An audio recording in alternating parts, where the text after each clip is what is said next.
Welcome to the Greener Way podcast, a show about people, planet, and purpose, and how investors and corporate leaders push forward in a complex world.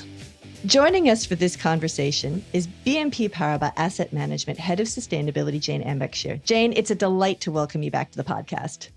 Thank you. It's a pleasure to be here. Fantastic. All right. As we said, we're getting back to basics with this one, Jane. What does it mean to be a sustainable investor, and how has that definition evolved through the years that you've been in the sector? Well, that's a big question. I mean, I've been in the sector, I guess, almost 25 years, but I think that the industry has been around about 10 times longer than that. It was 250 years ago, so kind of late 1750s, when the Quakers had the first kind of meeting where they prohibited members from participating in the slave trade. So that was really like the early awakenings of the industry. And of course, that evolved within the Church of England.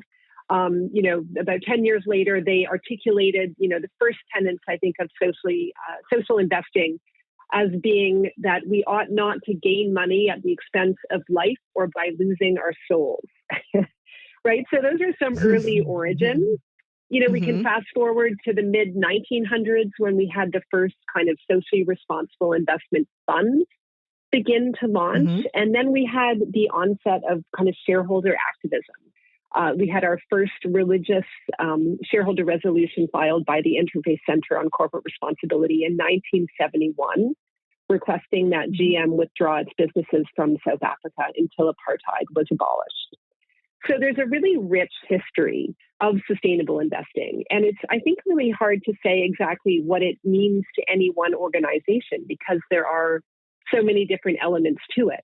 In 2006, we had the introduction of the PRI, which really tried, I think, to create some shape around it, to say, there are some basic principles around sustainability and around responsible investment that people can get behind. And I think for me, that was really the beginning of kind of the modern era of sustainable investing, which really set us up for where we are today. I love a bit of a history introduction here on the Greener Way, Jane. So thank you for that. And I love the idea that, the Quaker and the Church of England concept that you don't invest at the risk of your own soul. I think the modern expression of that through the taxonomy in Europe and what's going on here in Australia, the phrase that first do no harm. It's interesting to organize it around that first principle that the investment activities you carry out should first do no harm to people and planet is a useful foundation to start on. How has the sustainable strategy, specifically at BNP Paribas Asset Management, evolved through the years, sort of recognizing sort of the historical and social and economic forces at play? Well, I joined the firm almost 5 years ago, really with the mission to help us evolve to becoming a fully sustainable asset management firm. So we really put into place a transformation program, which was all hands on deck, every part of the organization getting on board. So everything from how we attract and retain our employees, to the culture that we build, to the kinds of investment strategies that we offer, how portfolios are constructed, what we do and don't invest in, how we engage with the companies in our portfolios. So I think it's really been an evolution, but it's really against this backdrop of really this rich evolution of all of the different tools that are out there. So there's not just kind of one component of the strategy, right, about not investing in certain things or only having strategies that invest in solutions or only doing the shareholder engagement element. I think what's interesting and unique about us is that we've really put sustainability at the heart of our culture, and we try to have it permeate everything that we do as an investor as well as an organization. It's fascinating for someone like me, sort of on the journalistic side of the equation, to see that, when you take a term, as you say, like sustainable investing, and see how individual institutions adapt that definition to either meet what their clients are asking for or the circumstances of their own institutions internally as well. And so specifically, one of the things that's always interested me about BNP Paribas Asset Management's approach is that you have a 4-pillar strategy where there's clear definitions around what the pillars of sustainability are. And I wanted specifically to get into one of those pillars, responsible business conduct. Why is this one of the 4 pillars? Another really basic question. Sure. I mean, so maybe I should just touch on what the different pillars are for the listeners that haven't Please. fully studied our strategy, and then we can jump into them a little bit more. Sure. So, of course, one of them is around responsible business conduct, and coming back to the Hmm. Quakers' first, objectives around articulating, just a basic set of minimum standards of what you expect, from the companies that you're investing in. So, we have a set of Hmm. standards linked to the UN Global Compact, in particular, and the OECD guidelines for multinational enterprises, which cover kind of broad corporate conduct around issues like the environment, human rights, different elements that we expect to see companies in different sectors adhering to. And then we also have a set of guidelines by sector. So, as we fulfill our net zero commitment, for example, we have specific guidelines linked to expectations around coal, both for the mining sector as well as for utility companies, as well as around, unconventional oil and gas and a number of different sectors. So, thinking about the expectations that we have for corporate conduct, both in terms of corporate practices as well as the activities that a company is engaged in, is of course a core Hmm. pillar for us. But it's not all that we do, of course. We have a much broader approach. So if we think about some of the other pillars, stewardship, how do we vote? How do Hmm. we engage with companies? And how do we, advocate to policymakers around the expectations and helping to, put the framework in place that will enable companies to, thrive in an environment where we see, more focus on providing investors with the kind of information that we need to be able to make well-informed decisions. And to create, Hmm. those right frameworks and create, an even playing field for corporate. So stewardship is a big part of what we do in terms of engaging directly with companies, in terms of working in partnership with peers, other asset managers, asset owners through initiatives like Climate Action 100 Plus. So really engaging with the largest emitters around the world to ask them to develop net zero aligned business plans and provide investors with climate relevant disclosures.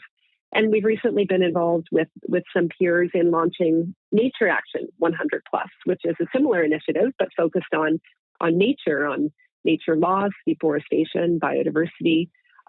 So, stewardship is a really important part of what we do, both in terms of engaging with companies, but also engaging with policymakers. ESG Hmm. Hmm. integration. So how do we integrate the information that we might get from companies or from other sources into portfolio construction, into assessing individual company performance and building different portfolios. So ESG integration, I think, is a really just kind of, housekeeping element of just sound investment management, making sure that you're playing with a full deck of cards in terms of how you're analyzing different risks and opportunities that present themselves to different companies. And I think, in 2021, we saw the introduction of the Sustainable Finance Disclosure Regulation, or SFDR, in Europe, which has been really transformative in terms of, pushing for more disclosure, mandatory ESG disclosure kind of obligations for asset managers and other financial market participants. And it has really, I think, put an increased focus on that. And because we've done quite a lot of work in advance of that to really make sure that ESG related information was available to all of our investment teams, integrated into portfolios, that's led us to a position where, something like 90% of our open-ended funds are classified as sustainable under SFDR. So those are, Hmm. three of the pillars of our approach. So, our responsible business conduct strategy, our stewardship policy, our ESG integration policy. And then the fourth one is what we call our focus on the future. The three E's, we call them. So really the strategic focus areas that we as an organization are kind of pivoting towards. So the first E is the energy transition and includes our commitments under the Net Zero Asset Manager Initiative. The second E is around Hmm. environmental sustainability and the work that we do on biodiversity. We have a biodiversity roadmap. We're doing a lot of work around deforestation. And the third E is on equality and inclusive growth. And that's a topic that we've been working on, and we'll be launching our equality and inclusive growth roadmap at the end of this year. Oh, excellent. Oh, preview of things to come, Jame. I look forward to having another conversation with you on what that roadmap looks like. That would be great. Yeah, look, and I appreciate you outlining each of those four pillars because in the coming weeks, we're going to talk with other of your colleagues around those specific pillars and how that actually gets reflected in the investment decisions that they make from their particular roles. So stay tuned, listeners, as we go even further into those four pillars and the way that BNP Paribas Asset Management implements them as part of their sustainable investment initiatives. But specifically around responsible business conduct, one of the things, again, that really interests me as I'm digging into what authentic and real world impact sustainable investing means is the ways in which businesses live and implement on those values, particularly in terms of investment choices. So, can you elaborate a little bit more on how those principles play out? It's a really interesting spectrum when you think about articulating your expectations for companies, right? How do you define Hmm. responsible business conduct? And, where is the firm line where, a company crosses it and there's just, an organization that we may not choose to invest in because of X, Y, or Z? And then where is Hmm. it that an organization may be flagged by, some of our research or some of our data that we get from research providers that may be a cause for concern, but lead us then to engage with an organization. And there are Hmm. instances where, we do engage, of course, and where we get more comfortable with what an organization or what a corporate is involved in because perhaps they haven't been disclosing well or they're in the process of improving things or through investor engagement they take on a new approach where they're committed to improve their practices in a particular area. And I think that it's really important to be able to stay invested in those instances and engage with companies and push them to evolve and change in a positive direction. So one of the things that I think is really interesting and takes us a lot of time internally sometimes is to figure out, where do you draw that line? Where do you Mm. feel that you have the confidence that you can influence an organization? We're quite diligent in terms of articulating, who is on a watch list as opposed to on an exclusion list. Why? How Mm. do we articulate that rationale? How long do we give them? It's something that we bring back annually to our sustainability committee, which is chaired by our CEO. So it's something that we take quite seriously. But I do think it's both kind of an opportunity and an obligation, not only to think about what are the expectations that you have, but also think about how you can use your influence to push forward positive change, as well as, of course, in some instances, just walking away. And that walking away piece, the full suite of tools available as a steward of other people's capital. Again, it's a very interesting suite of discussion, and it's interesting to see the ways in which investors are using those tools. I'm thinking specifically, referring back to the top with the Church of England, the decision that the Church of England Pension Board made recently to divest from certain companies because it's just incompatible with net zero ambitions. And so, realizing that the possibility, but the responsibility of what those tools of stewardship are. Yeah, and look, I think not there's no one right strategy out there. We Mm, have clients that have different perspectives, different approaches, and I think mm, when you think about in 2021 as well, we had the introduction of GFANZ, right? So the Global Finance mhm, Alliance for Net Zero, which I think has some more than 500 organizations committed to net zero under different umbrellas, right? So we're part of the Net Zero Asset mhm, Manager Initiative. There's the Asset Owner Initiative. There's the Banking Alliance. And different individual signatories are taking on their commitment in different ways. Arguably mm, some are doing it with more strength than others, but some choose to fully divest, some choose to really engage, some are really focused on investing in solutions. I mean, what I think is really important is that the overall direction of travel is consistent and that people are using mm, all of the different tools that we have and that the message is coming across. And, mhm, I think that, all the headlines that we see about the different types of strategies and people kind of flexing their investment muscle in the direction of net zero, mhm, is pushing us along that pathway. And, there's no one perfect strategy, but I do think that organizations do need to have a strategy and it needs to make sense for who they are as an organization, how they're structured, what their time horizon is, what their investment beliefs are, and, who their clients and beneficiaries are. And I think, as we've really kind of evolved into our strategy over the last 5 years, we find that we are attracting more like-minded clients and working with investors that have a similar vision about the opportunity to tackle sustainability risks at an individual level, at a systems level. And it's been a really fun journey, to kind of build that kind of patchwork of approaches and focus in the same direction. Agreed. And then finally, Jane, what are you most passionate about as we come to the end of our time? You can hear very clearly, how passionate and involved you are in these considerations, but what really stands out for you? Well, look, it's a good time to ask that question, actually, because we've been dusting off, our strategy as we think about our next kind of 3-year plan that we're looking to launch later this year. But, some of the kind of short-term priorities are one, really about our culture.